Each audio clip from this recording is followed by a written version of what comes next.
With every new Pokemon release, my artistic spark lights up like it was New Year's Eve in Times Square. The fresh characters, the exciting gameplay, and best of all, the flood of fit pics my friends and everyone online post of their trainers with their Pokemon always leaves me buzzing with inspiration. As someone who draws a lot of creative energy from fashion, I couldn't resist the idea of surprising them with a drawing of their characters alongside their beloved mega partners, maybe even featuring some of the new faces from the latest game. The first drawing is for my friend Rickles. As you guys will see throughout the video, I had to go through some hoops to find out which Mega Evolutions my friends liked the most, but for Rickles, I just asked him straight up.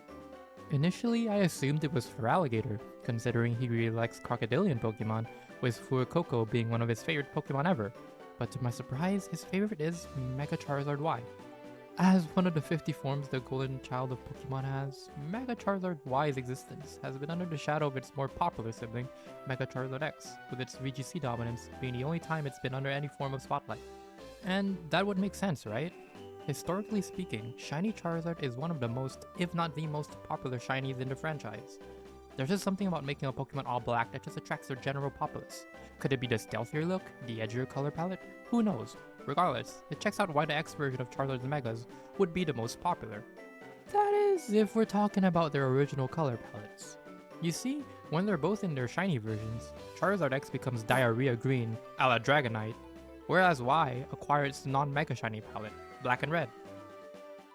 And it just so happens my friend Rickles likes his Charizard Y of the shiny variety. Since I ended up creating 6 of these illustrations, I don't want this video turning into a 30-minute deep dive into my thought process. So to summarize, I just wanted each drawing to capture the energy of both the Pokemon and their trainer. So for Charizard, a fire dragon, and Rickles, whose outfit blends casual and streetwear, I aimed for something imposing and full of action. Funnily enough, I didn't know he was streaming when I was done with the drawing, so I asked him in chat to check Discord DMs, and we're lucky enough to see the live Rickles reaction. All right, you guys are no help. We might just wait. I might just wait for the packs though. I got you, Tommy. Oh, dude, no way. Tommy, you gotta chill out, dude. No, oh, dude. Oh my God, that is heat. Oh my God, no way, no way, no way, no way, no way. I gotta show chat, bro. I gotta show chat what Tommy made. This is ridiculous. It's me. That's so heat, dude. Oh my God, dude. Oh, that's so heat, dude. Oh, dude. Oh, Goddamn, do I love making my friends happy. As Rickles was showcasing the drawing to the stream, I noticed a wild Marikyun in chat. Since I already planned on drawing her character, I thought this would be an opportune time to ask what her favorite Mega was, the missing piece to the puzzle. With a bit of help from Rick, I managed to snag her favorite Mega, which also happens to be one of the new ones introduced, Frostlass. I'ma be real with y'all, the Snow line deserves more love. Frostlass being based off the Yuki Onna, a female ice spirit of Japanese folklore, is such a cool way to tie her ghost ice typing to her design, and not only that, her Mega leading into her folkloric origins only adds nothing but coolness to our already cool design. No pun intended. And Glalie is a Pokemon. Personally speaking, typing plays a big role in how much I rate a Pokemon. Like, if given the option between a bug normal type or a dragon fire type, I'd much rather the latter.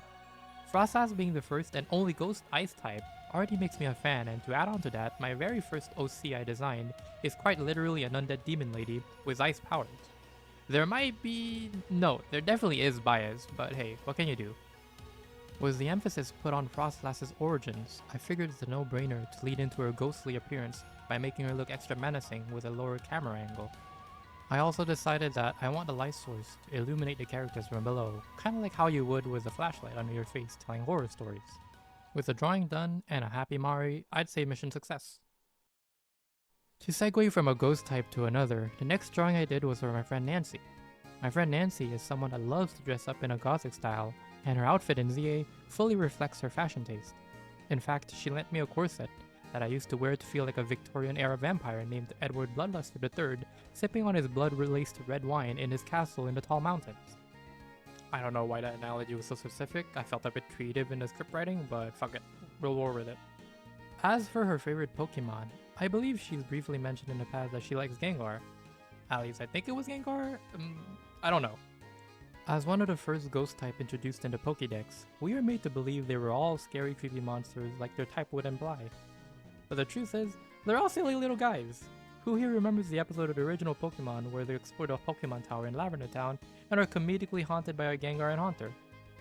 I mean, don't get me wrong, the ghost type has inspired countless iconic creepypastas that do send shivers down my spine, but when you look at what makes this type special in the games themselves, what's not to love? And Gengar is no exception to that. It is, without a doubt, one of the most iconic Pokemons of all time. In a room with 100 Pokemon fans, 80 of them would probably have Gengar in their top 5. It's a fat, round, purple ball with red, angry eyes and a comically large smile. You really can't go wrong. And so I wanted to synergize its inherently silly, whimsical design with Nancy's pose as a way to make their rather darker, more muted color palettes pop. And I think I did a great job.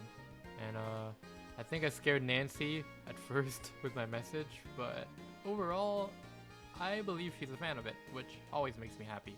Anyways, my business here is done. Speaking of business, the next drawing features none other than Mr. Business himself, Jacob, aka Alpharad. I've drawn for Jacob before, be it fan art or commissioned work, but I wanted to draw something special involving their favorite Pokemon. I think viewers and fans of them like myself probably know who that is, but if you don't happen to know, it's Absol.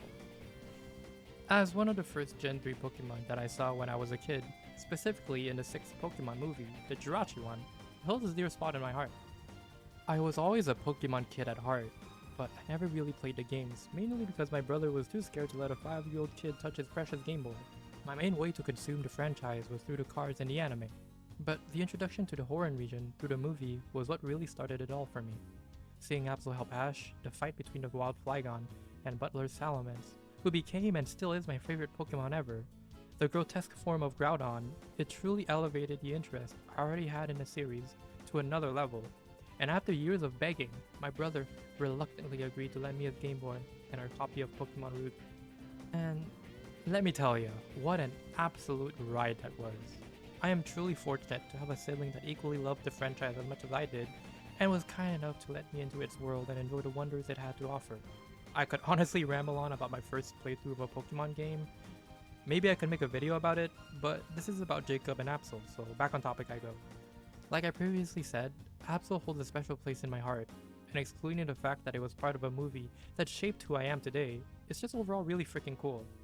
I've always been a sucker for Asian mythology, so learning that Absol was inspired by the Chinese mythical creature Baize, said to ward off evil spirits, makes this Pokemon that much cooler in my eyes. And I definitely didn't hold back on the coolness in its drawing. After all, this is Mr. Business we're talking about. And after everything that's said and done, between the pose and the lighting scheme, I am proud of how it turned out. Funny side story, I play Marvel Rivals with Jacob a fair amount, and recently they've been learning to pick up Mr. Fantastic, and the fact that the pose almost directly reflects the Fantastic Four meme is quite a funny coincidence. Since the picture I took as reference included a shiny Absol, I decided to draw it as a shiny version in a drawing, but after seeing Jacob's opinion on it, I made some adjustments. Oh, and just to clarify, Jacob was already happy with the shiny version. I don't want anyone to think they were necessarily critiquing my drawing. They loved it. Like, they're a fan of Absol's shiny, but doesn't love it. And that's totally fair. It's how I feel about Salamence as well. But when I sent them the non-shiny edited version, I received a voice message that I think for privacy's sake I can't share in its entirety. But I'm okay with showing a snippet of it. Just for you guys. I like shiny Absol, but I like you most of all. Love you, brother. Glad you like it, and I love you too, my friend. Thank you for being awesome. Anyways, with Mr. Business's approval of this drawing, time to go on to the next one. As one of my oldest online friends, I have nothing but great things to say about Koro. He's always been supportive of my work, and offered his shoulders whenever I was at my lowest, so I want to honor our friendship by drawing him and his partner. Unfortunately, Mega Decidueye isn't a thing, which in hindsight might be a blessing in disguise because that would mean we'd get Mega Incineroar. Oh god, I can hear Wolfie screaming in the background. Anyway, since I can't draw Mega Decidueye, I saw him post a picture of his character and his Feraligatr striking an absolutely beautiful pose and thought surely, that's his boy right there, right? If it's not, I'm so sorry Koro if you're watching. Regardless, Feraligatr was always my go-to starter in my Johto playthroughs. As an avid Crocodilian fan, it was only natural that I picked Totodile. I mean, look at him. That's a face all mothers would love. Its Mega Evolution though? Oh boy, how do I even begin? Before I say anything, this is purely a subjective opinion. You hear that, Pokemon fans? Subjective and opinion. If those words scare you, get a fucking job. I don't care. Not everyone is miserable and likes to shit on people having fun. Call me a bootlegger for all I care. Suck my balls. I love it. I think it really has a cool design. The helmet thingy it's got going on is a clever nod to its pre-evolution. My only gripe with it is the fact that the helmet is more of a lid. It just flops backward and that makes things awkward to draw and fit into the composition. So to make it look compositionally better, I took the creative liberty to make the helmet like an actual helmet. Listen, I do not want to discredit the designers behind Feraligatr's Mega Evolution. Like I said, I think they cooked, but having the Totodile head look like this makes it look so much more intimidating. I tried to approach all my friends differently for variety's sake, just to not arouse any suspicion. I don't think I did a great job, but hey, you be the judge. Nevertheless, Koro is quite pleased with it, which always puts a smile on my face. Pixie is a VTuber friend of mine that I always wanted to draw. She's been nothing but the kindest, offering to send me the popular chase card from Crown Zenith, Giratina V, for free as a gift, inviting me to her subathon or to play games on stream. Overall, she's a ray of sunshine for a lot of people in her life. And so after seeing how much she loves her Alpha Tyrantrum, I figured I'd make an exception and draw a non-Mega Evolution. I initially was going to do Dragonite, but again, seeing her adoration for her little T-Rex, I couldn't resist the opportunity. I think my autism for Pokemon and reptiles is more than apparent enough in this video, so needless to say, I love Tyrantrum. Fossil Pokemons have always been one of the cooler Pokemons from a design perspective, but I've never been truly wowed. Until Tyrantrum. Game Freak absolutely nailed its design, from the feathery ruff wrapped around its neck to the 5 spikes forming a crown adorning its head. It perfectly embodies Pokemon's twist on the ancient king of the jungle. If I had to list my top 20 favorite Pokemon designs, half of those would probably include the dinosaur-like Pokemons, such as Tyranitar, Baxcalibur, Rampardos, and of course Tyrantrum. Anyways, back to the drawing. To make it look like he truly owns the jungle, I wanted an intimidating pose as a contrasting point to Pixie's wholesome demeanor. She's mentioned her hunt for a shiny tyrant a fair amount, so I decided to edit in a shiny version, as I think the blue would complement the drawing nicely. Her reaction? Safe to say I succeeded in my mission for today's video.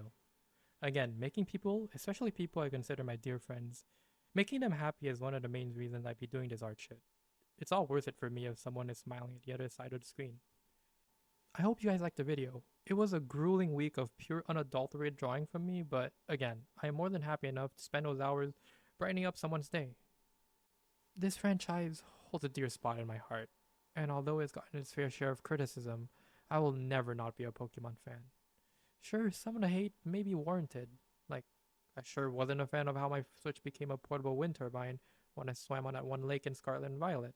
But at the end of the day, this game is made for children, and unless you tell me little Annie Bob cares about how a tree looks, it shouldn't matter to you too. You do what you want with your money, and I will do the same. Live and let live, and I promise you, we can all one day talk about how much we love Pokemon. Peacefully. Or how much we hate it. Anyways, I have my own opinions regarding the community, but I don't want to drag this video on any longer, so yeah, like and subscribe if you enjoyed the video, and see you in the next one. Peace out.